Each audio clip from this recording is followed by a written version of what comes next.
ಗಾಂಧಿ ಜಯಂತಿ ಆಚರಣೆ ಹಾಗೂ ಸಾಧಕರಿಗೆ ಗಾಂಧಿ ಸೇವಾ ಪ್ರಶಸ್ತಿ ಪುರಸ್ಕಾರ ನೀಡುವ ಕಾರ್ಯಕ್ರಮ ಮಳವಳ್ಳಿ ಪಟ್ಟಣದ ಕನ್ನಡ ಭವನದ ಆವರಣದಲ್ಲಿ ಏರ್ಪಾಡಾಗಿತ್ತು.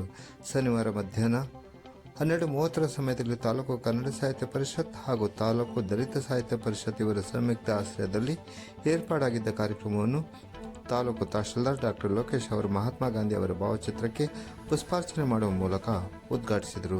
ಈ ವೇಳೆ ಮಾತನಾಡಿದ ಅವರು, ಕನ್ನಡವನ್ನು ಉಳಿಸಿ ಪ್ರೋತ್ಸಾಹಿಸುವುದು ಪ್ರತಿಯೊಬ್ಬ ಕನ್ನಡಿಗರ ಕರ್ತವ್ಯವಾಗಿದ್ದು, ಇದರ ಜೊತೆಗೆ ಗಾಂಧಿ ಜಯಂತಿ ಅಂಗವಾಗಿ ಗ್ರಾಮೀಣ ಭಾಗದಲ್ಲಿ ಸರ್ಕಾರದ ಯೋಜನೆಗಳನ್ನು ಜನಸಾಮಾನ್ಯರಿಗೆ ತಲುಪಿಸುವಲ್ಲಿ ಪ್ರಮುಖ ಪಾತ್ರ ವಹಿಸುತ್ತಿರುವ ಕಂದಾಯ ನಿರೀಕ್ಷಕರಿಗೆ ಗಾಂಧಿ ಪುರಸ್ಕಾರ ನೀಡಿ ಸನ್ಮಾನಿಸುತ್ತಿರುವುದು ಅರ್ಥಪೂರ್ಣ ಹಾಗೂ ಪ್ರಶಂಸನೀಯ ಎಂದರು. ಕಾರ್ಯಕ್ರಮದಲ್ಲಿ ಗಾಂಧಿ ಕಂಡ ಭಾರತ ಎಂಬ ವಿಷಯ ಕುರಿತು ಮಾತನಾಡಿದ ತಾಲೂಕು ಕನ್ನಡ ಸಾಹಿತ್ಯ ಪರಿಷತ್ನ ಅಧ್ಯಕ್ಷ ಎಲ್ ಚೇತನ್ ಕುಮಾರ್ ಅವರು, ಬಹುತೇಕ ಎಲ್ಲ ದೇಶಗಳು ಯುದ್ಧ ನಡೆಸಿ ಸ್ವಾತಂತ್ರ್ಯ ಗಳಿಸಿದರೆ ಯುದ್ಧವಿಲ್ಲದೆ ಸ್ವಾತಂತ್ರ್ಯ ಗಳಿಸಿದ ಏಕೈಕ ರಾಷ್ಟ್ರವೆಂದರೆ ಅದು ಭಾರತವಾಗಿದ್ದು, ಇದಕ್ಕೆ ಮೂಲ ಕಾರಣ ಮಹಾತ್ಮ ಗಾಂಧಿ ಅವರ ಅಹಿಂಸಾ ಹೋರಾಟ ಎಂದರು.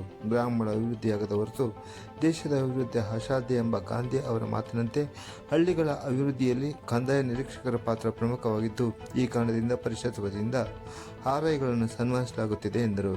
ಕಾರ್ಯಕ್ರಮದಲ್ಲಿ ಕಂದಾಯ ನಿರೀಕ್ಷಕರುಗಳಾದ S Lingaswamy, PL Dharmendra, MP Ravishankar, Chetan ML, Yogesh, GS Shivakumar, Ravikumar, MJ Madhusudan, Manjunath ಹಾಗೂ ನಿವೃತ್ತ ಉಪ ತಹಶೀಲ್ದಾರ್ ಸೋಮಶೇಖರ್ ಅವರುಗಳನ್ನು ಗಾಂಧಿ ಪುರಸ್ಕಾರ ನೀಡಿ ಸನ್ಮಾನಿಸಲಾಯಿತು ಹಾಗೂ ದಲಿತ ಕವಿ ಸಿದ್ದಲಿಂಗಯ್ಯ ಅವರ ಭಾವಚಿತ್ರವನ್ನು ಅನಾವರಣಗೊಳಿಸಲಾಯಿತು.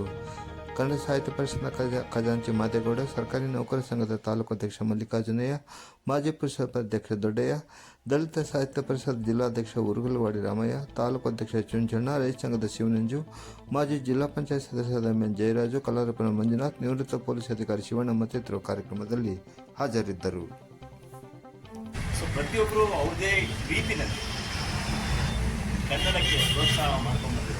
ಸೊ ಆ ನಿಟ್ಟಿನಲ್ಲಿ ಈ ಪ್ರೋಗ್ರಾಮ್ ಏನಿದೆ, ಈ ಕಾರ್ಯಕ್ರಮ ಕನ್ನಡ ಸಾಹಿತ್ಯ ಪರಿಷತ್, ದಲಿತ ಸಾಹಿತ್ಯ ಪರಿಷತ್ ಕಾರ್ಯಕ್ರಮ ತುಂಬ ಉತ್ತಮ ಮತ್ತು ಮೀನಿಂಗ್ ಅಂದರೆ ಅರ್ಥಪೂರ್ಣ ಅಂತ ನಾವು ಹೇಳ್ತೀವಿ. ಎರಡನೇದು ಏನಂತಂದರೆ ಕಂದಾಯ ಇಲಾಖೆಯ ನೌಕರರು, ಅದರಲ್ಲೂ ವಿಶೇಷವಾಗಿ ಕಂದಾಯ ನಿರೀಕ್ಷಕರನ್ನ ತಾವು ಆಹ್ವಾನಿಸಿ ಸನ್ಮಾನಿಸ್ತಾರೆ.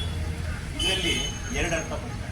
ಒಂದು, ಉತ್ತಮವಾಗಿ ಕೆಲಸ ಮಾಡೋವಂಥವ್ರಿಗೆ ತಾವು ಗೌರವಿಸ್ತೀವಿ ಮತ್ತು ಅದರಿಂದ ಅವರಿಗೆ ಪ್ರೇರೇಪಿಸ್ತೀವಿ. ಏನಂತಂದರೆ ಇನ್ನೂ ಹೆಚ್ಚಿನ ರೀತಿಯಲ್ಲಿ ಕೆಲಸ ಮಾಡಬೇಕು, ಮನೆ ಮನೆಗೆ ಸರ್ಕಾರದ ಒಂದು ಕಾರ್ಯಕ್ರಮವನ್ನು ತಲುಪಿಸಿ ಜನರ ಬದುಕನ್ನು ಹಸನಾಗಿಸುವಂಥ ಕೆಲಸ ಮಾಡೋಕ್ಕೆ ನಾವು ಅದನ್ನು ವಿಶೇಷವಾಗಿ ಸಪೋರ್ಟ್ ಕೊಡ್ತಕ್ಕಂಥ ನನ್ನ ಭಾವನೆ.